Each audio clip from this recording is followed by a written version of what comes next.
ہے اس میں ایک جگہ اللہ تعالیٰ ارشاد فرماتا ہے، ابھی 2-3 رکوع پہلے پڑھا گیا یا ایھا الذین آمنوا استعینوا بالصبر والصلاۃ، اے ایمان والو صبر کے ساتھ اور نماز کے ساتھ اللہ تعالیٰ کی مدد حاصل کرو، ان اللہ مع الصابرین، بے شک اللہ تعالیٰ صبر کرنے والوں کے ساتھ۔ صبر کا معنی عام طور پر یہی ہے کہ پریشانی آ جائے، مصیبت آ جائے تو انسان صبر کرے، لیکن صبر کا مطلب اس سے بہت زیادہ ہے، صبر کا مفہوم اس سے بہت وسیع ہے۔ صبر کا اصل میں معنی ہے کہ اپنے آپ کو اللہ تعالیٰ کی مخالفت سے، اس کے حکم کی مخالفت سے روکنا، اس کا معنی ہوتا ہے صبر۔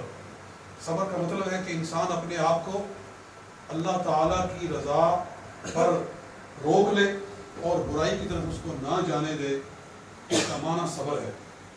عربی میں صبر کا معنی ہوتا ہے روکنا، کہتے ہیں صبر دابۃہ عن مأکلھا، کہ اس نے اپنی سواری کو، اپنے جانور کو چراگاہ سے روک لیا، تو صبر کا معنی ہوتا ہے روکنا۔ تو کوئی بھی کام جو اللہ کو پسند نہیں ہے اس کو چھوڑ دینے کا نام صبر ہے، کہ صبر کر لیا کہ یہ کام اللہ کو پسند نہیں۔ میں ایک آپ کو پیغام دینا چاہتا ہوں کہ رمضان شریف کے اندر جو لوگ اسموکنگ کرتے ہیں، اگر وہ کوشش کرے تو وہ اس ماہ مقدس کی برکت سے، اس بیماری سے اپنے آپ کو آزاد کر سکتے ہیں۔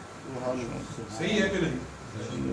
اور خاص کر یہاں کا روزہ تو ماشاءاللہ 19 گھنٹے کا روزہ ہم نے رکھنا ہے، قریباً 19 گھنٹے کا روزہ ہے، باقی صرف 5 گھنٹے بچ جاتے ہیں۔ 10 بجے قریب جا کر روزہ افطار ہو رہا ہے، اور اس کے بعد کوئی 2:30 بجے کے قریب روزہ پھر شروع ہو جائے گا۔ 5 گھنٹے بھی نہیں بنتے، 5 گھنٹوں سے بھی کم ہمیں وقت ملتا ہے کھانے پینے کا، باقی سارا روزہ ہی روزہ ہے۔ تو اگر ہم نے اپنے آپ کو 19 گھنٹے روک لیا ہے تو کیا کوشش کر کے مزید 5 گھنٹے نہیں روکا جا سکتا؟ روکا جا سکتا ہے۔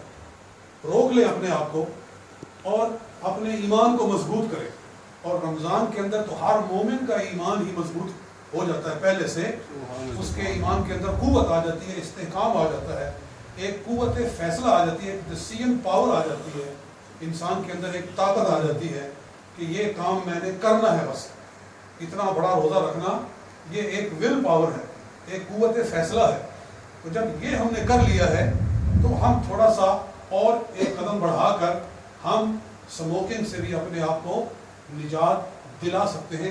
جو لوگ کرتے ہیں اسموکنگ، میں نے دیکھا ہے کہ وہ جب روزہ افطار کرتے ہیں تو ایک کھجور منہ میں اور اس کے بعد سوٹا جی، اور وہ کہتے ہیں کہ اس سوٹے کا سواد ہی کچھ اور ہے۔ کہتے ہیں سارا دن بھوکا رہ کے جو سوٹا لگتا ہے نا، وہ سارے جسم کو ہلا کے رکھ دیتا ہے۔ یعنی یہ نہیں سمجھتے کہ اس نے ان کا بیڑا غرق کر کے رکھ دیا ہے، وہ جتنا ان کو ہلا کے رکھتا ہے اتنا ہی وہ ان کا بیڑا غرق کر کے رکھ دیتا ہے۔ تو یہ بہت بڑا گناہ بھی ہے، میں سمجھتا ہوں یہ اسموکنگ گناہ بھی ہے۔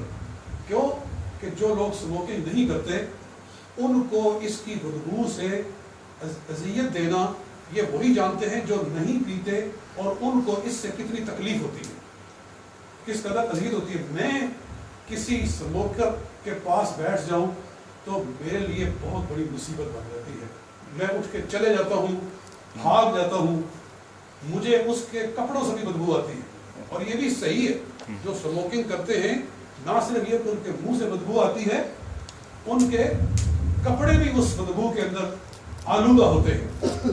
وہ اپنے گھر کو گندا کرتے ہیں، اپنے بچوں کی صحت کو برباد کرتے ہیں، اپنی گھر والی کی صحت کو برباد کرتے ہیں۔ اور نبی اکرم صلی اللہ علیہ وسلم کا ارشاد مبارک ہے کہ ایذاء المسلم حرام، مسلمان کو تکلیف دینا حرام ہے۔ ایذاء المسلم حرام، مسلمان کو تکلیف دینا حرام ہے۔ تو یہ بڑی ایک ضروری بات تھی، میں کہنا چاہتا تھا۔ 3-4 سال پہلے کی بات ہے کہ مانچسٹر سٹی کونسل نے باقاعدہ ایک ہال بک کروا کے پورے مانچسٹر کی مساجد کے علماء کو بلایا اور ڈاکٹر بلائے جنہوں نے اسکرین کے ذریعے دکھایا کہ کس طریقے سے یہ پھیپھڑوں کو ڈیمیج کرتا ہے. باقاعدہ دکھایا کہ کس طرح پھیپھڑے جو ہیں وہ سکڑ رہے ہیں اور ان کے اندر ایک آگ سی لگی ہوئی ہے. تو گوروں کو احساس ہوا کہ اگر ہم رمضان کے اندر لوگوں کو اویئرنس دلائیں مسلمانوں کو تو وہ اس سے شاید فائدہ اٹھائیں. تو اگر ان کو یہ خیال آ رہا ہے تو ہم مسلمانوں کو تو اس کا زیادہ خیال کرنا چاہیے. اللہ تعالیٰ ہمیں اس بات کی توفیق عطا فرمائے. جو اسموکنگ کرتے ہیں کیا ان میں سے کوئی بندہ یہ وعدہ کرتا ہے کہ میں کوشش کروں گا رمضان کے اندر میں نہیں اسموکنگ کروں گا؟ جی آپ کوئی ہاتھ نہیں اٹھائے گا. اسموکر شاید چلے گئے ہیں.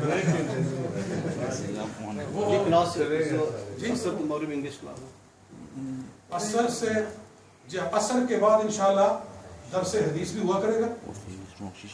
میں خود آؤں